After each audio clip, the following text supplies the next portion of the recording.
우리는 영적 이스라엘입니다.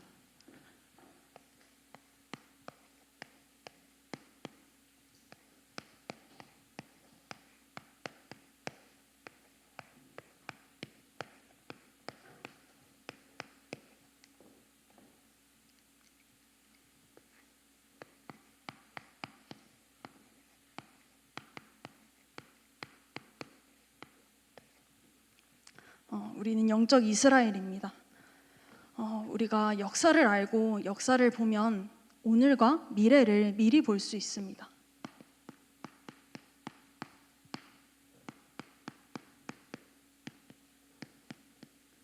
그럼 이 역사에는 어떤 것이 있을까요? 역사에는 세계사, 우리가 흔히 학교에서 배웠던 역사죠. 또 교회사가 있을 겁니다. 우리 성도님들은 이 세계사와 교회사 중에 어떤 것을 더욱 기준으로 두고 보고 계십니까? 어떤 것이 더 메인이라고 생각하고 계십니까? 저는 전도사라서가 아니라 하나님을 인정할 수밖에 없기 때문에 교회사를 통해서 세상에 일어난 모든 일을 또한 역사를 볼 수 있다고 생각합니다. 역사가 우리의 지나온 과거라면 지금까지 어떠한 역사가 반복되었을까요? 많이 들었죠. 하나님은 우리에게 복음을 주셨고, 근데 우리가 이 복음을 받고 이제 복음을 받았기 때문에 따라오는 그 축복들로 배불러지면 인간이 무엇을 하게 됩니까? 이 복음을 놓치게 됩니다.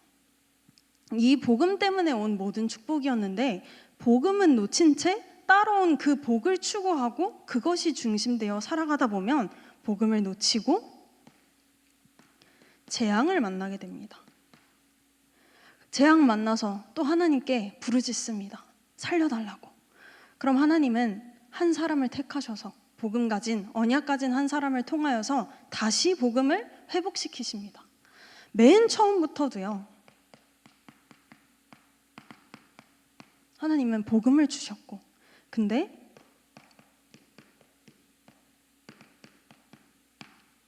우리는 이 언약을, 이 생명을 놓치고 재앙을 만나게 되었습니다.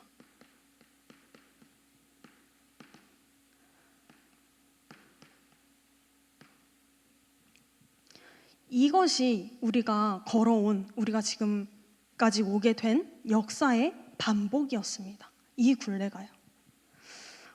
처음부터 복음 주셨고 복음 놓치고 재앙 만나고 다시 회복시키시고 창세기 3장 15절도 출애굽기 3장 18절도 이사야 7장 14절도 마태복음 16장 16절도 그 회복이었습니다. 요셉과 모세를 통해서 애굽 시대에 사사 시대 이후에 사무엘을 통하여서도 블레셋이 끊임없이 쳐들어오던 그때에도 다윗을 통하여서 아합과 이세벨 그 우상 시대에도 오바댜와 엘리사와 엘리야를 통하여서 포로 시대를 두고 이사야를 통하여서 먼저 속국 시대에 바울을 통하여서 다시 이 복음을 회복시키셨습니다.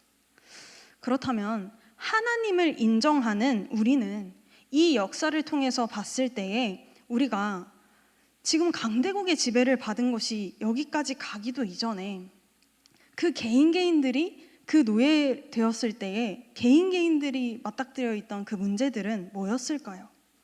먹고 사는 거 아니었겠습니까? 노예라는 계급 자체는 바꿀 수 있는 시대가 아니었으니까 그 계급 안에서 누가 더 주인의 눈에 띌까? 또는 주인 눈에 띄기보다 나는 주인의 눈을 피해서 이것이 먹고 사는 최고의 능력이다. 이걸 추구하고 이 중심으로 살아가지 않았겠습니까? 그러나 이걸로는 근본적인 노예라는 문제는 해결할 수가 없는 것입니다. 근데 그 안에 있다 보면 잘 안 보이죠.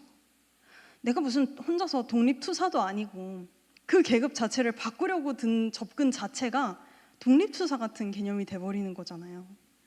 근데 이 교회사 속에 우리가 역사를 보게 되면 결국은 복음 놓쳤을 그 시대에, 그래서 재앙 만난 그 시대에, 그리고 복음을 회복시키는 시대에, 그러면 우리 눈앞에 온 문제는 복음을 놓쳐서이구나.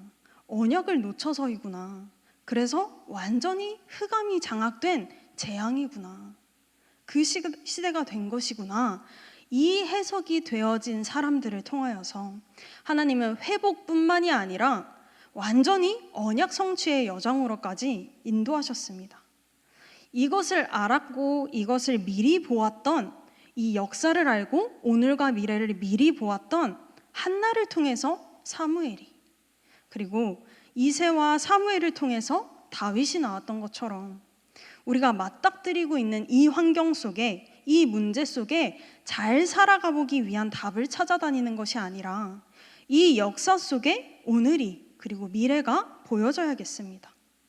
이것이 시대가 흘러온 역사다, 시대의 역사다, 시대의 흐름이다 하는 것 같지만 이 시대 또한 이 굴레 속에, 그리고 우리의 가정과 가문 또한 이 굴레 속에, 그리고 우리 개개인 또한 이 굴레 속에, 오늘을 사는 우리, 그렇다면 오늘은 이 중에서 어디에 있는 것일까요? 지금 오늘날의 시기는 어느 시기를 지금 지나고 있을까? 물론 지나고 나서는 분명하게 보이겠죠. 우리가 성경을 보고 있는 것처럼 우리가 역사를 통해서 알 수 있기 때문에, 그럼 우리가 지금 준비해야 될 것이 더욱 선명하게 보여지지 않을까? 우리가 지금 어디 있는지 살펴볼 수 있다면, 지금 그래서 하나님이 이 준비를 하기를 원하시는 거구나, 이렇게 보여지지 않을까 생각해 보게 되었습니다. 그렇다면 우리가 말씀을 좀 정리해 보고자 합니다. 아마 생각나시는 부분이 대부분일 텐데요, 못 들으신 것은 좀 편집해 가시면서 우리가 정리되었을 때에 전체를 두고 보게 되고, 전체를 두고 보게 되면 보여지는 쭉 흐름이 또한 보여지게 됩니다. 그걸 조금 이 시간 같이 보기를 원합니다. 그렇다고 모든 강단의 말씀, 모든 나왔던 말씀을 다 정리할 수 없으니까요, 간단하게 우리 강단 말씀과 본부 말씀을 가지고 편집한 부분을 같이 보시면 좋겠습니다.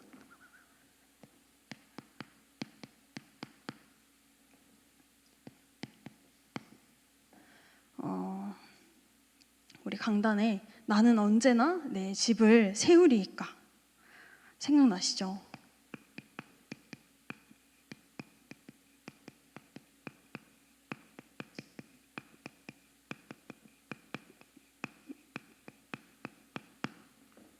이 강단의 제목을 가지고 하나님은 말씀 속에 내 속에 심겨진 것 그대로 거둔다 하셨습니다.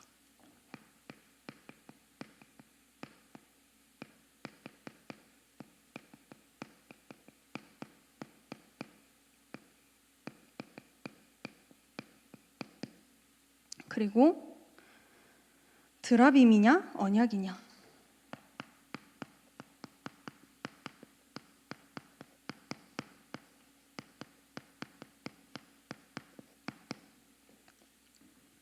이때 겉은 복음, 속은 육신, 언약이라고 하고 있지만 귀신 섬기는 수준으로 하고 있는 신앙생활, 상처 속에 흑암에 묶이느냐, 상처조차 하나님의 계획 속에 있음을 알고 그걸 통해 은혜 받고 응답받아 나아가냐.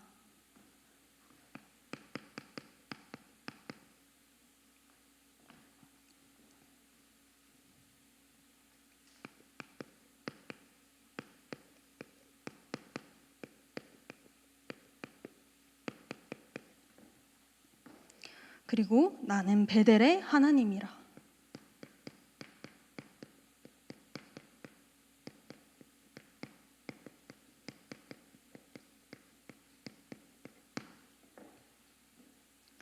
내 것으로 체험되고 나의 언약이 정확한 언약이 되어야 한다고 하셨습니다.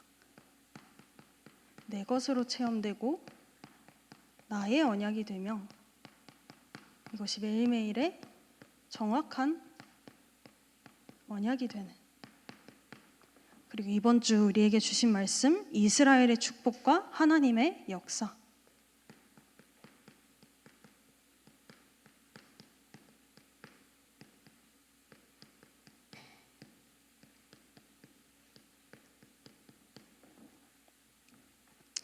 그리스도 언약을 진짜 붙들 때에 어떤 것도 그리스도 안에서 문제되지 않는 이스라엘의 축복, 그리고 하나님을 대면하니 현장에서 하나님의 임하심이 보이는 하나님의 역사, 그리고 계속해서 일부 말씀에는요, 하나님이 주시는 인생 응답이라고 하셨습니다.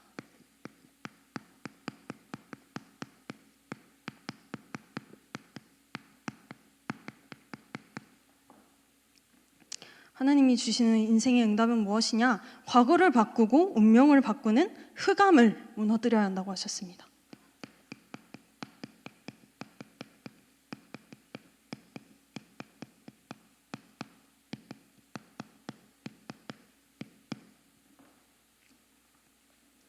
그리고 그 다음 주는 주의 이름을 부르는 자.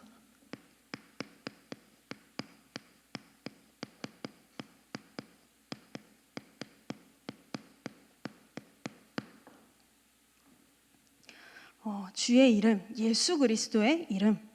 그 예수 그리스도의 이름은 사단, 지옥, 재앙의 권세를 깨는 그리스도를 우리에게 주셨다라고 하셨습니다. 다가오는 재앙과 사단의 배경에서 그 예수 그리스도의 이름으로 나와라. 주의 이름을 부르는 자. 그리고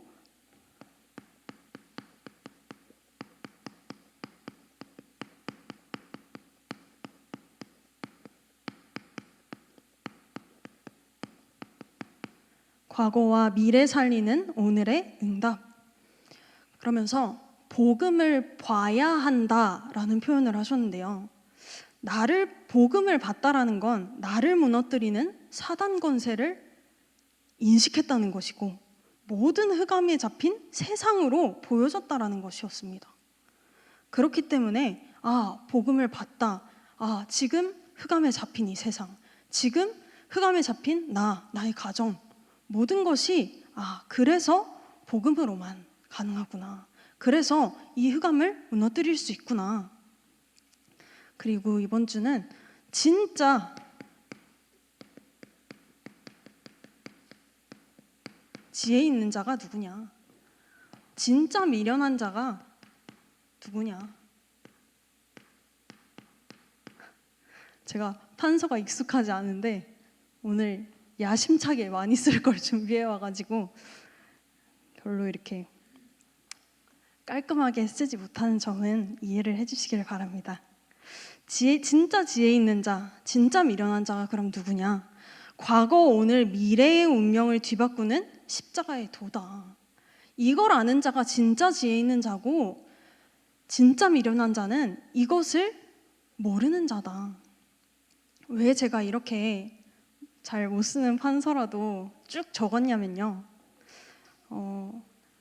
계속 우리에게 이 말씀들을 쭉 주셨는데요. 첫 번째 주부터 나는 언제나 내 집을 세우리이까. 내 속에 심겨진 것 그대로 거둔다고 하셨는데 내 속에 진짜 있는 것이 무엇일까? 내 속에 끊임없이 과거로 돌아가게 만드는 그것이 있는가? 아니면 진짜 언약이 있는가? 진짜 언약이 있다면 그 언약은 바로 그리스도고, 그리스도는 나의 과거를 바꾸고 운명을 바꾸는 그 흑암을 무너뜨리는 능력이 있는데, 진짜 하나님이 나에게 오늘 주시고자 하시는 이 인생의 응답은 내 인생의 흑암이 무너지는 것이구나. 그 다음 주에 드라빔이냐 언약이냐 말씀이 나왔습니다. 라헬과 같이 나도 똑같이 나도 모르게 또는 알면서도 놓치고 싶지 않은, 딱 깔고 앉아있는, 하나님을 믿기보다 내가 더 믿고 있는 구석, 나의 우상 뭐냐, 그거 딱 깔고 앉아있으면서 복음 하고 있는 우리의 신앙생활, 이거로는 재앙과 사단을 막을 수 없다는 것입니다. 하나님도 안 속고요, 사단도 속지 않습니다. 누구만 속냐? 나만 속습니다. 나 자신을 속이는 겁니다. 착각하고 있는 겁니다. 믿고 있다고, 복음 안다고, 그러나 그 믿음과 그 신앙생활로는 응답이 될 수가 없습니다. 흑암이 내 입으로 하고 있는 복음 한다고 무너지지 않습니다. 무서워하지 않습니다. 재앙과 흑암 세력을 무너뜨리는 예수 그리스도의 이름을 우리에게 주셨는데 우리는 그걸 듣고도 아주 귀신 섬기는 수준으로 신앙생활하고 있구나. 종교생활과 다르지 않구나 지금. 정말 그 이름의 권세를, 능력을 모르는구나, 안 믿는구나. 그래서 주의 이름을 부르는 자, 예수 그리스도 이름의 이름, 그 언약이 나의 언약으로,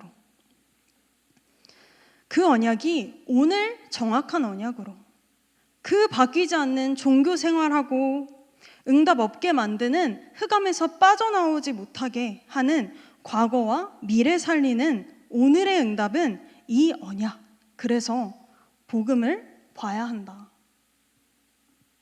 복음을 봤다라는 건 아까 말씀드린 대로 나를 무너뜨리는 사단 권세가 있구나. 내가 지금 돈에 무너지는 게 아니라 돈으로 나를 잡고 있는 사단. 상처가 아니라 그 상처를 통해서 다시 과거로 돌아가게 만드는 나를 끌어내리는 사단의 짓. 그런데 복음은 이 흑암 세상을 바꿀 수 있네. 이 복음, 그리스도의 언약을 진짜 붙들 때에, 우리가 붙들 때에 그래서 상처도 아니고 돈인 줄 알았는데 돈도 아니구나.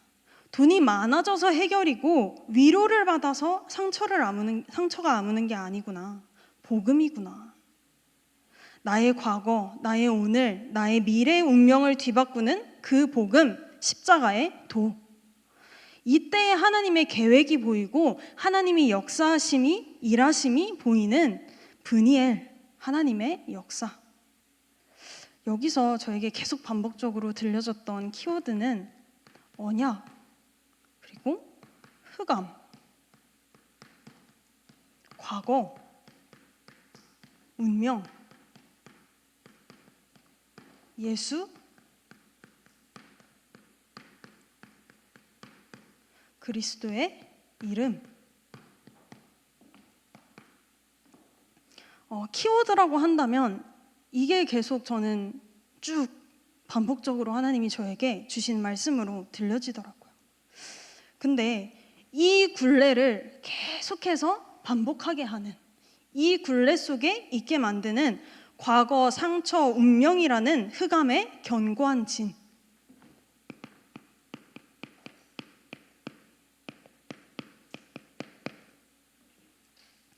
이걸 무너뜨릴 유일한 이름, 예수 그리스도의 이름. 이 언약이 흘러나오고 있는 말씀. 가장 먼저는 내가 하나님의 은혜 없이는 살 수 없음을 인정해야 한다고 하셨습니다. 내가 할 수 없는 문제이지 않습니까? 지옥 해결하실 수 있습니까? 사단 눈에 보이지도 않습니다. 재앙, 흑암 해결할 수 있는 사람이 이 세상에 단 한 사람도 없습니다. 야곱이 그 라반 집을 떠나 나오면서 그 시대는 아무래도 낙타를 타고 왔건 오래도록 길을 갔을 거잖아요. 딸린 식구들, 야곱이 그 누구에게도 말하지 못할 그 불안과 두려움과, 그런데 그 갈급함이 하나님만 가능하시고 하나님밖에 찾을 수 없게 하는 갈급함이었고 문제였고 두려움이었습니다. 그토록 내가 14년을 하루와 같이 여겼던 그 사랑하는 라헬에게도 말할 수 없었습니다. 라헬에게 말해본들, 그 드라빔 끼고 앉아있는 여자가 무슨 말을 해줄 수 있을까요? 그래서 하나님 앞에 울부짖는 이것이 진짜 은혜였던 것입니다. 울부짖는 게, 하나님을 찾는 게 인정하는 거죠. 무엇을 인정하는 게 되는 겁니까? 이미 나는 안 된다는 걸. 진짜 철저하게 불가능한 인간임을, 아까도 말했지만 이 견고한 진을 무너뜨리려면 가장 먼저 나는 하나님의 은혜 없이 살 수 없음을 인정해야 합니다. 왜 하나님이 그런 야곱에게 그럼 져주셨습니까? 져주셨다는 게 무엇입니까? 하나님이 죄를 죄대로 갚으시는 것을 율법이라고 하셨습니다. 그것과 상관없이 받으시는 것을 은혜라고 하셨습니다. 왜 은혜냐? 하나님은요, 하나님의 속성이 의로우신 하나님입니다. 하나님은 공의의 하나님, 죄를 미워하시고 죄에 대한 대가를 반드시 치르십니다. 그런데 우리는 다 알잖아요. 하나님의 이 심판을 피할 자가 이 세상에는 단 한 사람도 없습니다. 넘어갈 자가 인간 중에 있습니까? 창세기 3장 이후로 로마서 3장 23절에 모든 사람은 죄인이 되어버렸습니다. 모든 사람은 죄인입니다. 피할 수 없습니다. 절대 못합니다. 절대 불가능입니다. 이 하나님은 신실하셔서 자기의 뜻을 변경하지 않으십니다. 우리를 구원하시려고 그 공의를 바꾸실 수 없다는 말입니다. 그런데 또 하나님의 속성 중에는 하나님은 사랑의 하나님이십니다. 하나님의 공의로서는 죽음밖에 없는 인간인데 하나님의 사랑으로는 그럴 수가 없는 겁니다. 그래서 하나님의 공의를 이루면서 심판이 이루어지면서 죄의 삭은 사망이다, 죽음이라고 하셨죠. 동시에 사랑의 하나님께서 하나님의 사랑을 같이 이루는 유일한 방법이 무엇입니까? 내가 직접 하는 것이었습니다. 우리 요한일서 4장 6절에서 8절을 보면요, 우리는 하나님께 속하였으니 하나님을 아는 자는 우리의 말을 듣고 하나님께 속하지 아니한 자는 우리의 말을 듣지 아니하나니 진리의 영과 미혹의 영을 이로써 아느니라. 사랑하는 자들아, 우리가 서로 사랑하자. 사랑은 하나님께 속한 것이니 사랑하는 자마다 하나님으로부터 나서 하나님을 알고 사랑하지 아니하는 자는 하나님을 알지 못하나니 이는 하나님은 사랑이심이라. 하나님은 사랑의 하나님이십니다. 근데 그 하나님의 사랑이 우리에게 나타난 바 되었는데 하나님이 자기의 독생자를 세상에 보내심으로 그로 말미암아 우리를 살리려 하심이라. 사랑은 여기 있으니 우리가 하나님을 사랑한 것이 아니요 하나님이 우리를 사랑하사 우리 죄를 속하기 위하여 화목제물로 그 아들을 보내셨음이라. 하나님의 의는 무엇입니까? 하나님의 아들 예수 그리스도입니다. 자, 아까 로마서 3장 23절에 모든 사람이 죄인이라고 했는데 그 다음 24절을 보시면 그리스도 예수 안에 있는 속량으로 말미암아 하나님의 은혜로 값없이 의롭다 하심을 얻은 자 된 우리인 것입니다. 이 예수를 하나님이 그의 피로써 믿음으로 말미암는 화목제물로 세우셨으니 이는 하나님께서 길이 참으시는 중에 전에 지은 죄를 간과하셨다. 간과하심으로 자기의 의로우심을 나타내셨다. 그 더 앞절 20절에는 그러므로 율법의 행위로 그의 앞에 의롭다 하심을 얻을 육체가 없나니 율법으로는 죄를 깨달음이라. 아, 나는 절대 불가능의 인간이구나. 그래서 그 과거와 운명과 흑암, 오늘 야곱이 만난 문제와 같이 그 과거에 어머니와 합작해서 만들어낸 그 인본주의 쓴 결과, 구원 받았음에도 응답도 받아봤는데 다시 그 과거만 드러나면 그 영적 문제에 완전히 갇히게 되고 두려움과 불안에 휩싸이게 되는, 여기서 절대 불가능인 나를 인정할 때에 그래서 유일한 방법인 하나님의 사랑 예수 그리스도를 보내셨구나. 절대 가능인 언약만 붙잡을 수밖에 없는 것입니다. 과거와 상처와 운명으로 나를 잡고 있는 그 재앙과 사단, 흑암, 지옥 배경, 오직 언약, 오직 그리스도로만 무너뜨릴 수 있는 것입니다. 우리가 바로 그 죄를 제대로 갚지 않으신 이 은혜를 받은 자들이라는 것입니다. 그 언약이, 그 그리스도가 이미 우리 속에 있다. 에베소서 2장 5절에 허물로 죽은 우리를 그리스도와 함께 살리셨고 너희는 은혜로 구원을 받은 것이라. 8절에는 은혜에 의하여 믿음으로 말미암아 구원을 받았으니 이 구원은 하나님의 선물이라. 하나님이 져주셨다는 건, 영적 이스라엘이라는 것은 이런 것입니다. 우리와 같이 은혜를 받은 이 언약이 있었던 아브라함과 이삭과 야곱을 보면 맨 처음에 하나님이 창세기 12장에 떠나라고 하시죠. 본토 친척 아비집을 떠나라. 내가 너에게 지시할 땅으로 가라. 근데 누구를 데리고 나갑니까? 롯을 데리고 나갑니다. 롯을 데리고 나가는 망대로는 안 되거든요. 완전히 바꾸신 겁니다. 어떻게 바꾸셨나요?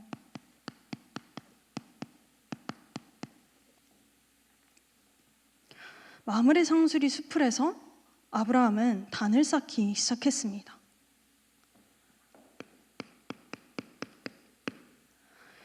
이삭에게도 하나님은 창세기 26장에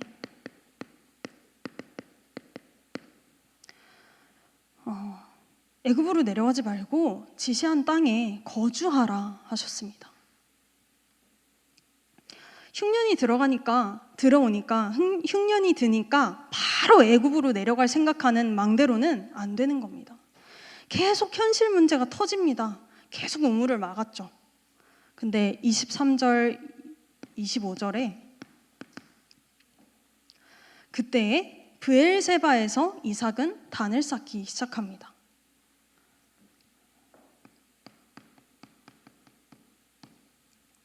야곱에게도 하나님은 창세기 28장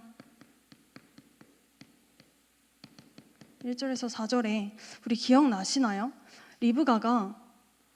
이삭과 리브가가 그 에서의 그러니까 며느리를 보고 탐탁지 않아 했던 장면 기억나시나요? 그걸 얘기를 하면서 강단 말씀에서는 그래서 야곱 또한 에서와 같이 그냥 여기 있으면서 언약 놓친 삶으로 언약 놓친 가정으로 가면 안 되기 때문에 그러고 살면 안 되거든요. 그래서 나가게 하셨습니다. 그리고 도망친 그곳에서 사닥다리 오르고 내리고 하는 것을 보게 되고요. 베델의 하나님을 만나게 됩니다. 또 한 번 더 있습니다. 창세기 31장에 라반 집으로 나가라고 해서 갔잖아요. 근데 이번에는 또 돌아가라 하십니다. 왜요? 너는 라반처럼 살 인생이 아니다. 너는 언약을 이룰 언약의 사람이다. 그 도망가는 과정 속에 야복 강가에 이르게 됩니다. 야복 강가에서 완전히 절대 불가능을 인정하고 하나님께 부르짖죠. 이들은 어디를 향해서 가고 있습니까? 같은 이정표입니다. 하나님이 이들에게 똑같이 계속해서 약속을 주셨죠. 이 이정표를 향해 걸어가고 있는 중입니다. 가나안 땅은 어떤 땅입니까? 오실 메시아, 예수 그리스도가 오실 그 땅입니다. 이 이정표를 향해서 계속 달려가는데 그 여정이 어떻습니까?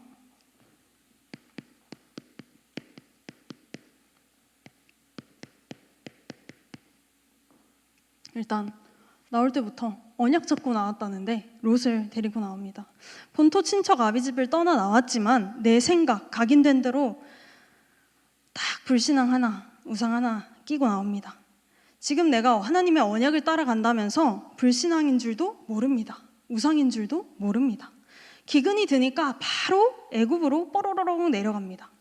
분명히 가나안 땅을 향해서 가라고 하셨는데요.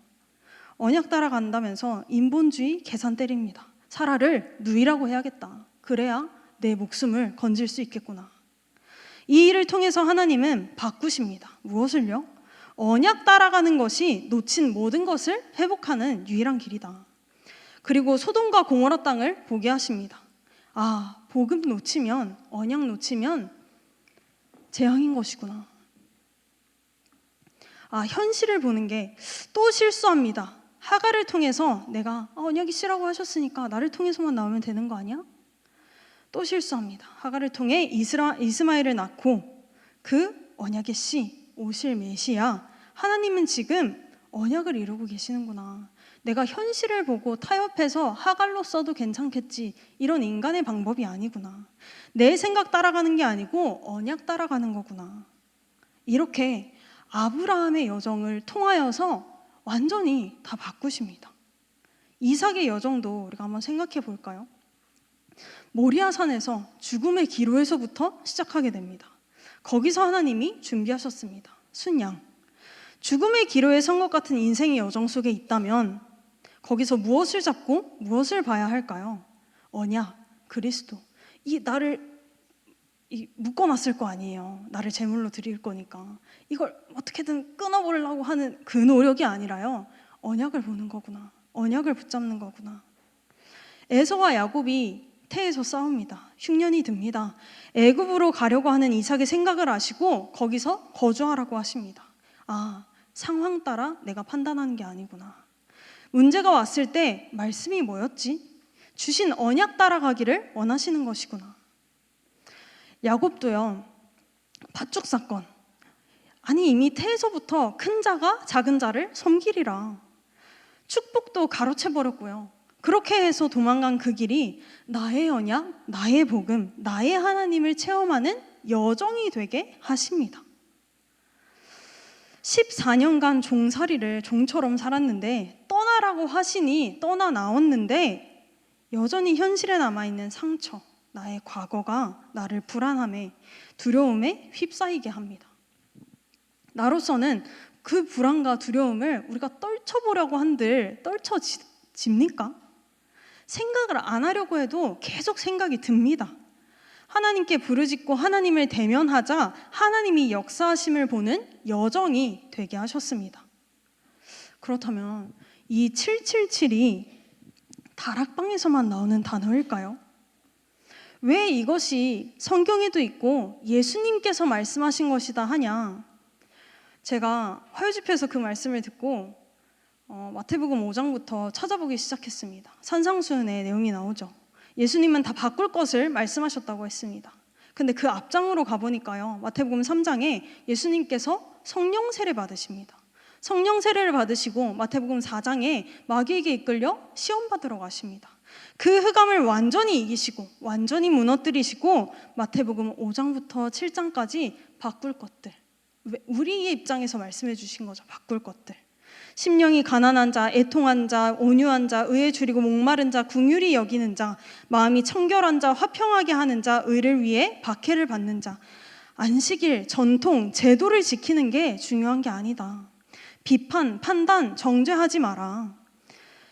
이미 우리가 갖고 있었던 복이라고 하는 기준, 복이라고 생각하는 모든 것 다 바꾸신 것입니다. 저는 이게 이미 우리 안에 세워져 있는 망대를 바꿨다라는 건 잘 먹고 잘 사는 것, 이기적이더라도 내가 덜 손해보는 것, 그것이 복이라고 생각되는 그 각인 뿌리 체질이 아닌 완전히 새로운 망대. 심령이 가난한 자, 애통한 자, 온유한 자, 의에 줄이고 목마른 자. 그 바꿀 것이라고 나와 있는 그 새로운 망대를 말씀하시는 것으로 보여졌습니다.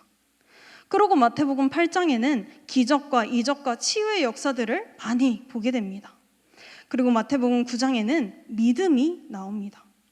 마태복음 8장에 보신 그 기적이 예수님이 하실 수 있는 능력이라면 바로 그 다음 장 9장에는 믿음이 나오게 됩니다. 나병 환자가 나오게 되죠. 주께서 원하시면 나를 깨끗게 하실 수 있습니다. 백부장이 나옵니다.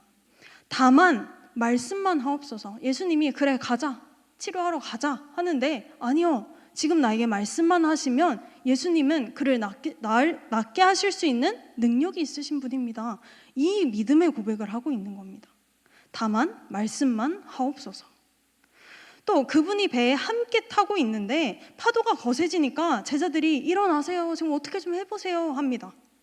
예수님이 마술사들처럼 수리수리 마술이 주문을 외웠기 때문에 그 능력이 일어난 게 아닙니다. 손이 스쳤기 때문에 병이 고쳐진 게 아닙니다. 뭔가를 하셨기 때문에 기적이 나타난 것이 아닙니다.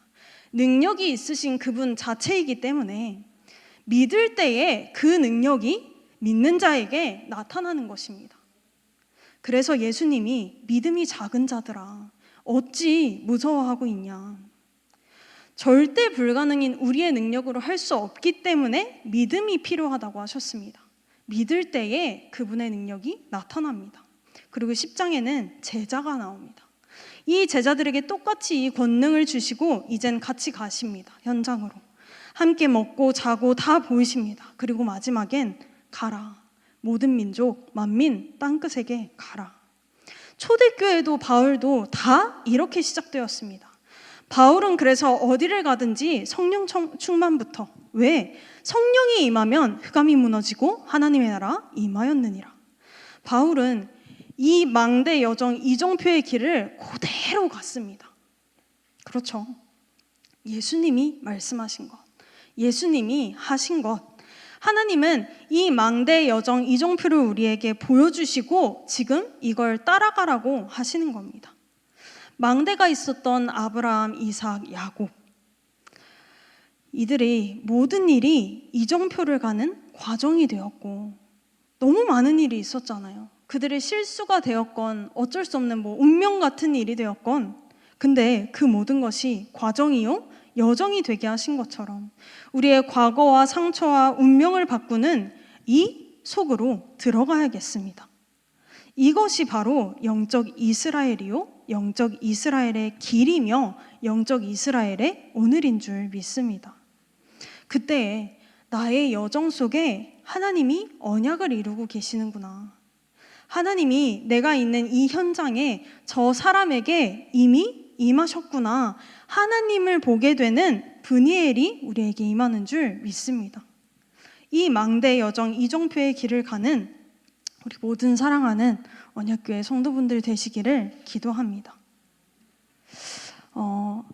아브라함에게 있었고 이삭에게 있었고 야곱에게 있었던, 제가 다 기록하진 못했지만 우리가 강단 말씀을 쭉 들어오면서 아브라함의 삶에 있었던 불신앙과 같았던 모든 여정 속에 있었던 문제, 불신앙, 사건, 모든 것들, 세상 사람들은 재수없는 일이라고 할 수도 있고요, 꼬였다, 액땜했다, 이런 식으로 표현하는 것들이겠죠. 인생 속에 이삭의 삶에도 있었습니다. 아까 얘기했던 대로 또 야곱의 삶에도 있었습니다. 도망쳐서 간 그 현장에서도 하나님은 망대가 바로 세워지니 어떠한 여정이 되게 하셨습니까? 그런 도망쳐 간 결과는 우리가 본 것 같은 결과가 나오면 안 되잖아요. 계속해서 파란만장한 인생이 펼쳐진 것이 아니라 하나님은 그 시간 또한 12지파를 준비시키셨다고 하셨고, 하나님은 그 시간을 통하여서 야곱에게 이 축복을 누릴 수 있는 계속해서 망대를 튼튼하게 세우는 시간이 되게 하셨고, 그 모든 우리에게는 뭔가 우리의 삶에 있다면 뭔가 지긋지긋할 것 같고 절대 여기서 도망가고만 싶고 이런 일들이, 그러한 문제들이 하나님은 여정이 되게 하고 있는 중이라는 것입니다. 그리고 이정표를 이루는 우리에게 주신 그 세계복음화의 언약, 237과 5천종족, 이 전도운동을 위한 지금 우리에게 주시는 그 세 가지 뜰, 이것을 이루기 위한 이 이정표를 향한 모든 여정을 우리가 지금 가고 있는 것입니다. 그래서 우리가 하는 이 777이 다른 것이 아닙니다. 지금 오늘 우리가 왜 777 해야 되냐? 난 이해가 안 갑니다. 그리고 다락방에서만 나오는 단어 아닙니까? 아닙니다. 성경에도 예수님이 가셨고 바울도 그렇게 했고 지금도 하나님이 우리에게 이 망대를 세우고 여정을 가고 이정표를 이루라는 성경을 통해서 우리에게 강단 말씀을 통해서 그 길을 가라고 말씀하고 계시는 것입니다. 그래서 우리가 이 망대 여정 이정표를 가는 777로 가는 우리의 모든 삶이 되기를 원합니다. 우리 기도하시겠습니다. 제가 기도하겠습니다. 하나님, 이스라엘의 역사와 복음이 사라지고 회복되었던 역사를 통하여서 오늘의 우리의 삶을 보게 하시고 반복하는 굴레에 빠지는 것이 아니라 예수님이 말씀하셨고 최고의 전도자 바울이 갔던 그 망대의 여정 이정표를 우리가 가기를 원합니다. 우리를 과거에 머무르게 또 상처로 운명으로 제자리 걸음하게 만드는 모든 흑암의 견고한 진을 능력의 이름, 만물이 복종하는 이름 예수 그리스도의 이름으로 완전히 무너뜨리며 그 속에 아주 세밀하게 하나님의 뜻과 계획을 찾아 여정을 가는 언약교회 모든 성도들 되게 하여 주시옵소서. 우리의 그 여정 속에 하나님을 대면하여 만나는 망대가 계속해서 세워지게 하시고, 망대가 있던 아브라함이 이삭에게 전달하고 망대가 있던 이삭이 야곱에게 전달했던 것 같이 후대를 살리고 237과 5천 종족까지 살리는 세 가지 뜰에 응답받는 언약교회 되게 하여 주시옵소서. 감사를 드리며 우리 주 예수 그리스도 이름으로 기도드리옵나이다. 아멘.